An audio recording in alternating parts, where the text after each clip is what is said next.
ओम शांति।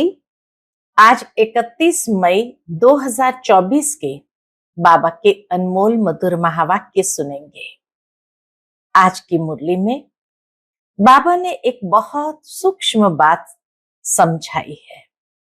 बाबा कहे कि जब भी कोई बच्चे सेवा में होते हैं और अगर सामने वाला व्यक्ति बहुत बुद्धिमान होता है और समझाने वाला असमर्थ होता है, तो बाबा इतना तीखा रॉकेट है जो जाकर उसमें प्रवेश कर उस आत्मा के भाग्य के दरवाजे खोल देता है। अर्थात उसकी जो भी बातें हैं, प्रश्न है, उनको सुलझा देता है, लेकिन सदाकाल उसमें नहीं रहता है। लेकिन बाबा के इसी कल्याण के कर्तव्य को मनुष्य ने जब समझा नहीं तो कह दिया कि परमात्मा सर्वव्यापी है, वो हर एक के अंदर है। लेकिन वास्तव में बाबा कहे, मुझे हर एक के अंदर बैठने की जरूरत नहीं, सिर्फ जब आवश्यकता देखता हूं तो उस समय उस स्थान पर उस बच्चे के मदद के लिए पहुंच जाता हूं। तो इसीलिए बाबा कहे, मनुष्य ने इसी बात को समझा नहीं। साथ ही साथ आज बाबा ने फूलों का बगीचा और कांटों का जंगल, बाबा कहे जिस तरह बगीचे में जाते हैं तो कोई संपूर्ण खिला हुआ फूल होता है, कोई खिल रहा होता है, कली होता है, और कोई तो मुखड़ी होती है, लेकिन दूसरी ओर कांटों का जंगल है। तो सतयुग को फूलों का बगीचा कहेंगे, कलयुग को कांटों का जंगल कहेंगे। सबसे बड़ा कांटा है देह अभिमान का। इसीलिए बाबा बच्चों को कहते हैं, बच्चे अब देही अभिमानी बनो, तब सहजता से आत्मा परमात्मा की याद में अपने मन को स्थित कर सकती है। सुनते हैं आज के बाबा के अनमोल मधुर महावाक्य। ओम शांति। मीठे बच्चे, बाप आए हैं कांटों को फूल बनाने। सबसे बड़ा कांटा है देह अभिमान, इससे ही सब विकार आते हैं, इसलिए देही अभिमानी बनो। आज की मुरली से प्रश्न है, भक्तों ने बाप के किस कर्तव्य को न समझने के कारण सर्वव्यापी कह दिया है? उत्तर है, बाप बहुरूपी है। जहां आवश्यकता होती सेकंड में किसी भी बच्चे में प्रवेश कर सामने वाली आत्मा का कल्याण कर देते हैं, भक्तों को साक्षात्कार करा देते हैं। वह सर्वव्यापी नहीं, लेकिन बहुत तीखा रॉकेट है। बाप को आने जाने में देरी नहीं लगती। इस बात को न समझने के कारण भक्त लोग सर्वव्यापी कह देते हैं। ओम शांति। यह है छोटा सा गुलशन। संगम युग पर यह है छोटा सा गुलशन, ह्यूमन गुलशन। बगीचे में तुम जाओ तो उसमें पुराने झाड़ भी होते हैं, किस्म किस्म के। कहाँ मुखड़ियां भी होती है, कहाँ आधी खिली हुई मुखड़ियां होती है। यह भी बगीचा है ना।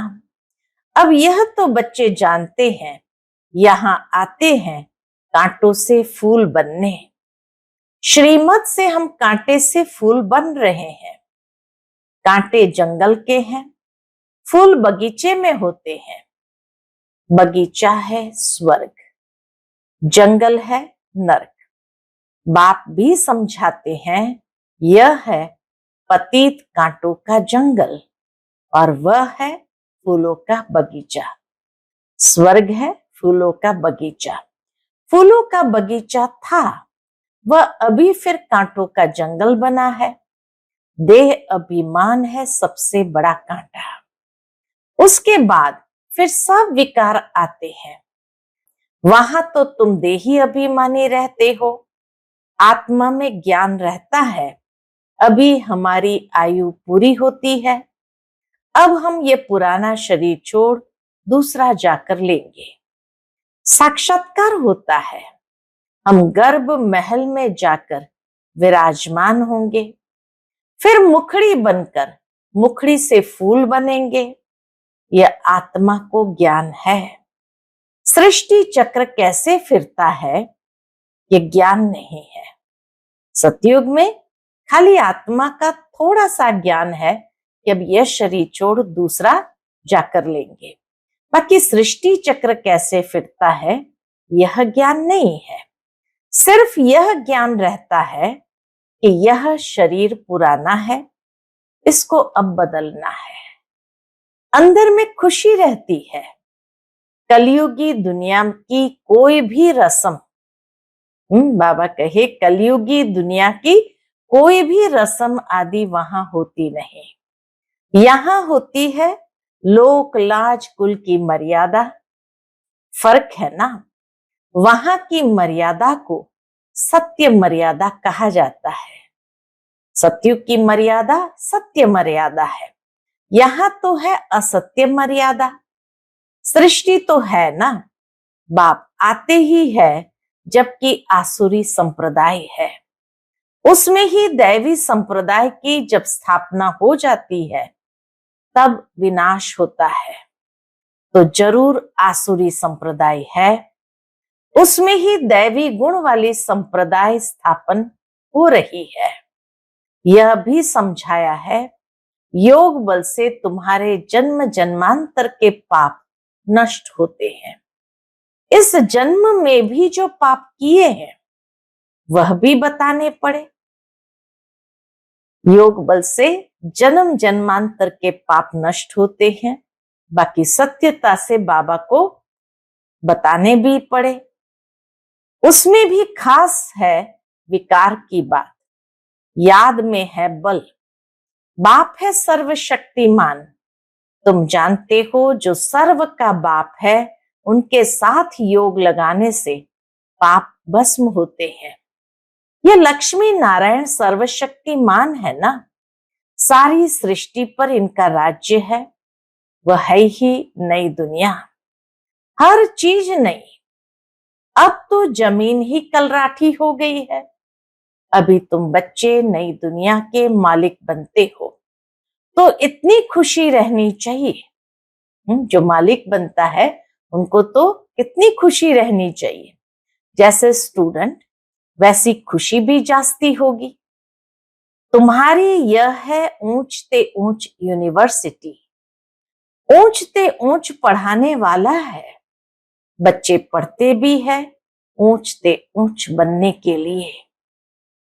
तुम कितना नीचे थे, एकदम नीच से फिर ऊंच बनते हो। बाप खुद ही कहते हैं तुम स्वर्ग के लायक थोड़ी हो। बाबा कहते तुम स्वर्ग के लायक अभी थोड़ी हो।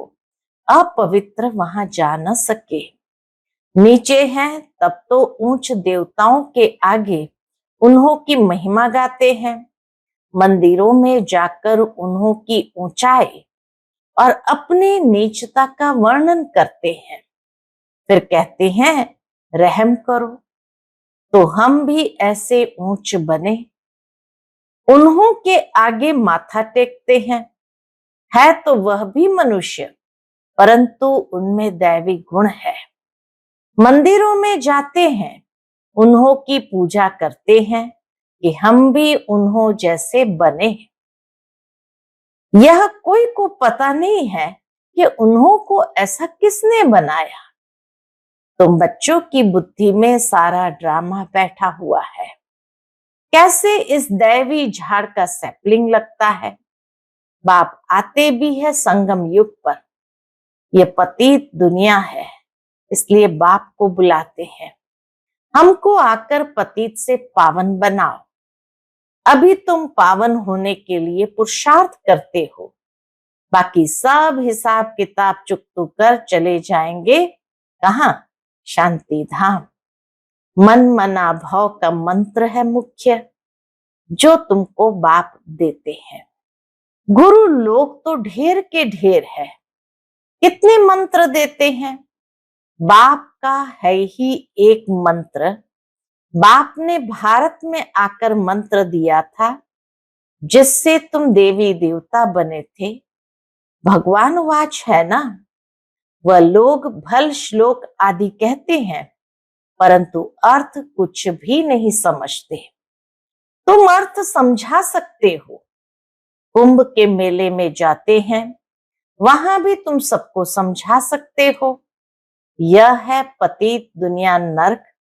सतयुग पावन दुनिया थी, जिसको ही स्वर्ग कहा जाता है। पतित दुनिया में कोई पावन हो न सके। मनुष्य गंगा स्नान कर पावन होने के लिए जाते हैं, क्योंकि समझते हैं शरीर को ही पावन बनाना है। आत्मा तो सदैव पावन है ही। आत्मा सो परमात्मा कह देते हैं। तुम लिख भी सकते हो, आत्मा पवित्र होगी। किससे? ज्ञान स्नान से। आत्मा पवित्र होगी ज्ञान स्नान से, न कि पानी के स्नान से। पानी का स्नान तो रोज करते रहते हैं। जो भी नदियां हैं, उनमें रोज स्नान करते रहते हैं। पानी भी वही पीते हैं।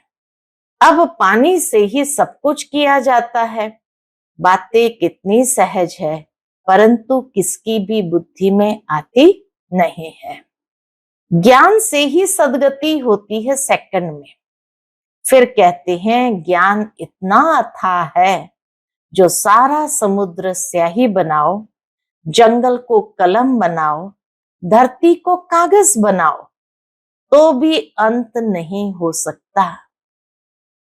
बाप भिन्न भिन्न पॉइंट्स तो रोज समझाते रहते हैं। बाप कहते हैं आज तुमको बहुत गुह्य बातें सुनाता हूं। बच्चे कहते हैं पहले क्यों नहीं सुनाया? आज सुनाते तो बाबा ने पहले क्यों नहीं सुनाया? अरे पहले कैसे सुनाएंगे? कहानी शुरू से लेकर नंबरवार सुनाएंगे ना। पिछाड़ी का पाठ पहले कैसे सुना सकते हैं? कितनी लॉजिक की बात बाबा ने समझाई। ये कहानी अगर कोई सुना रहे हैं तो पीछे की बात पहले कैसे सुना सकेंगे? तो पिछाड़ी का पाठ पहले कैसे सुना सकेंगे? यह भी बाप सुनाते रहते हैं। यह सृष्टि चक्र के आदि मध्यांत का राज तुम जानते हो। तुमसे कोई भी पूछे तो तुम झट रिस्पॉन्स कर सकते हो। तुम्हारे में भी नंबरवार है, जिनकी बुद्धि में बैठा हुआ है। तुम्हारे पास आते हैं, पूरा रिस्पॉन्स नहीं मिलता है, तो बाहर जाकर कहते हैं यहां तो पूरी समझानी नहीं मिलती है।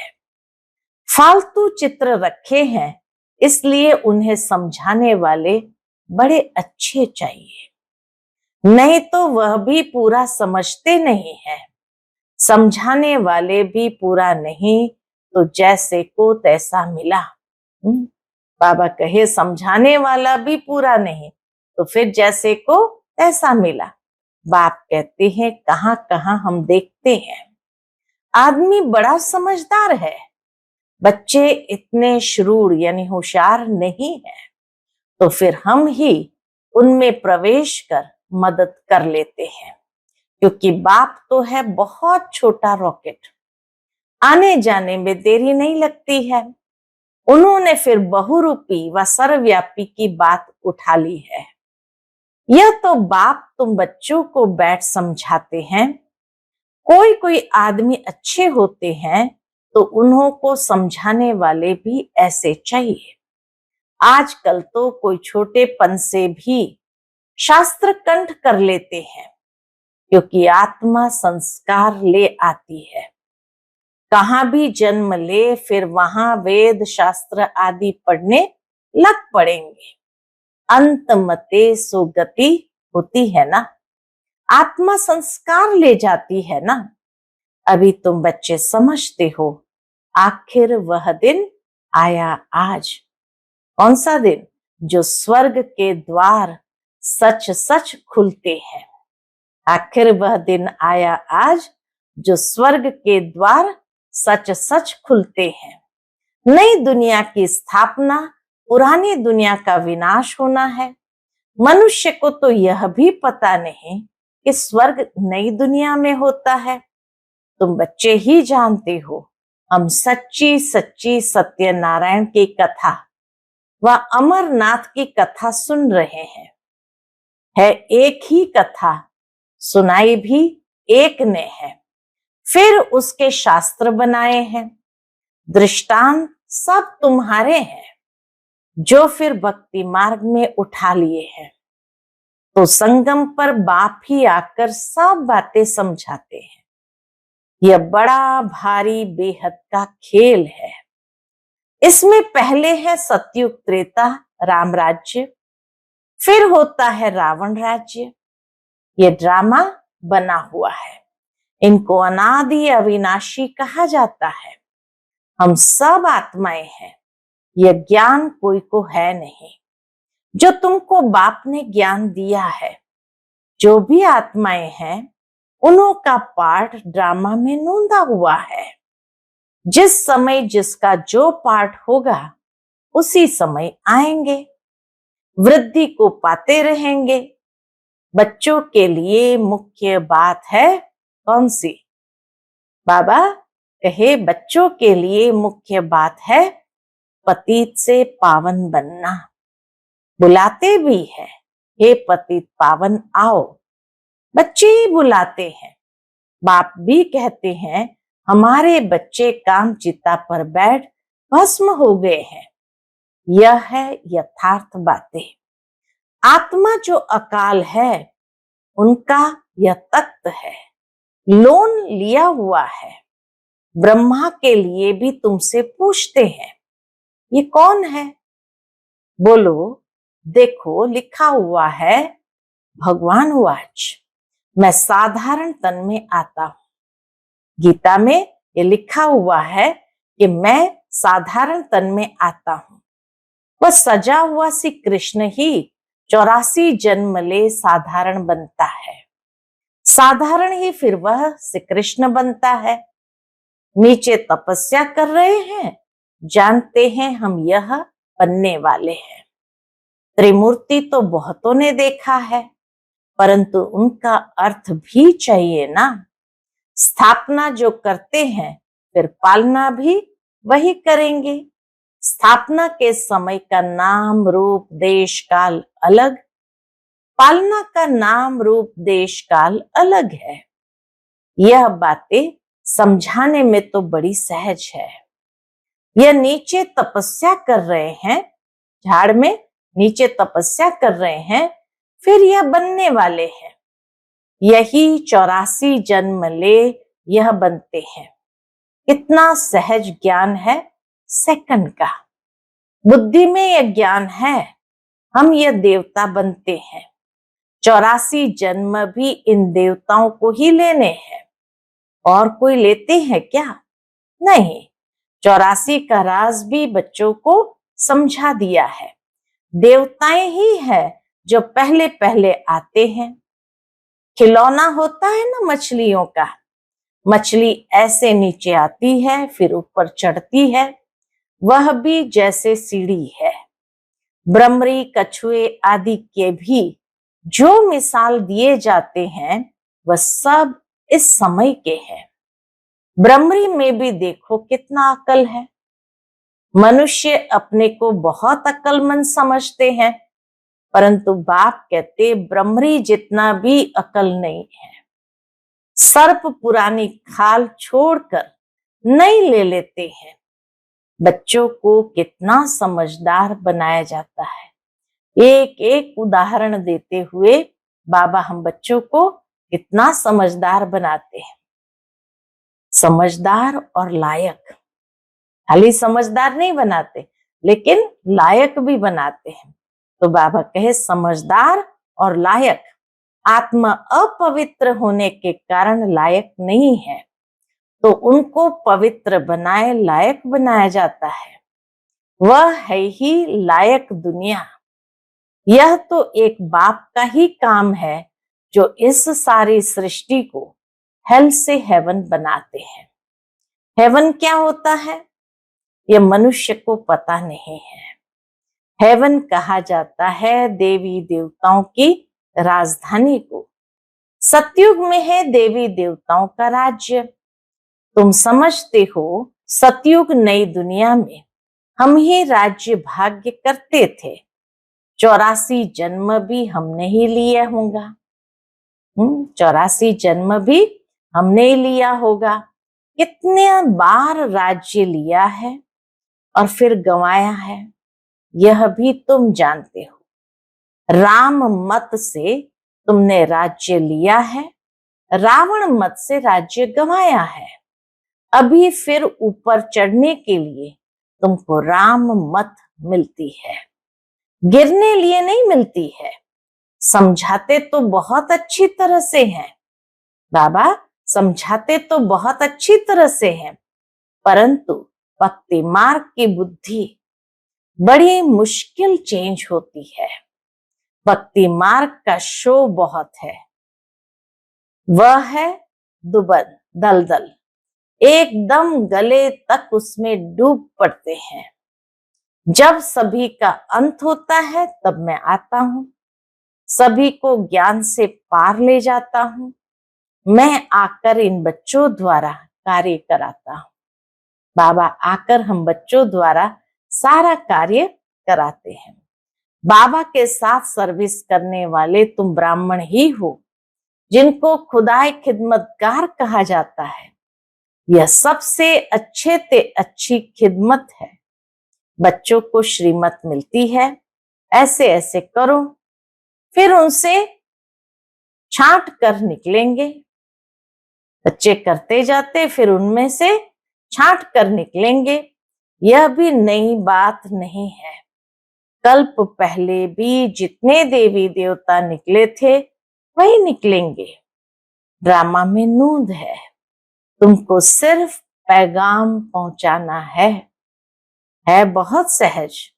तुम जानते हो भगवान आते ही है कल्प के संगम पर, जबकि भक्ति फुल फोर्स में है। बाप आकर सबको ले जाते हैं, तुम पर अभी बृहस्पति की दशा है। सब स्वर्ग में जाते हैं, फिर पढ़ाई में नंबरवार होते हैं।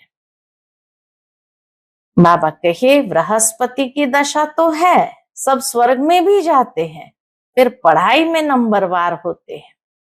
कोई पर मंगल की दशा, कोई पर राहु की दशा बैठती है, तो बाबा कहे इसीलिए सब नंबरवार हो जाते हैं। अच्छा, मीठे मीठे सिकिलदे बच्चों प्रति माता पिता बाप दादा का याद प्यार और गुड मॉर्निंग। रूहानी बाप की रूहानी बच्चों को नमस्ते। हम सभी रूहानी बच्चों की रूहानी माता पिता बाप दादा को याद प्यार गुड मॉर्निंग और नमस्ते नमस्ते। शुक्रिया बाबा, शुक्रिया। आज की मुरली से धारणा के लिए मुख्य सार है। पहली पॉइंट, लायक और समझदार बनने के लिए पवित्र बनना है। लायक बनना है पवित्रता के माध्यम से, और समझदार बनते हैं ज्ञान के आधार से। सारी दुनिया को हेल से हेवन बनाने के लिए बाप के साथ सर्विस करनी है, खुदाई खिदमतगार बनना है। दूसरी पॉइंट, कलयुगी दुनिया की रस्म रिवाज, लोक लाज कुल की मर्यादा छोड़ सत्य मर्यादाओं का पालन करना है। दैवी गुण संपन्न बन दैवी संप्रदाय की स्थापना करनी है। आज का बाप दादा का मधुर वरदान हम बच्चों के प्रति है। अपवित्रता का अंश, आलस्य और अलबेलेपन का त्याग करने वाले संपूर्ण निर्विकारी भव। अपवित्रता का अंश, आलस्य और अलबेलापन का त्याग करने वाले संपूर्ण निर्विकारी भव। आज बाबा ने आलस और अलबेलेपन को भी अपवित्रता का अंश ही कहा, तो उसको त्याग करने वाले भी संपूर्ण निर्विकारी बन जाते हैं। दिनचर्या के कोई भी कर्म में नीचे ऊपर होना, आलस्य में आना या अलबेला होना, ये विकार का अंश है जिसका प्रभाव पूजनीय बनने पर पड़ता है। यदि आप अमृत वेले स्वयं को जागृत स्थिति में अनुभव नहीं करते, मजबूरी से व सुस्ती से बैठते हो, तो पुजारी भी मजबूरी व सुस्ती से पूजा करेंगे।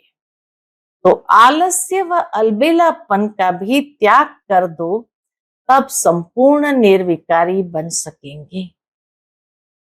आज का स्लोगन है, सेवा भले करो लेकिन व्यर्थ खर्च नहीं करो। सेवा भले करो लेकिन व्यर्थ खर्च नहीं करो। अच्छा, ओम शांति।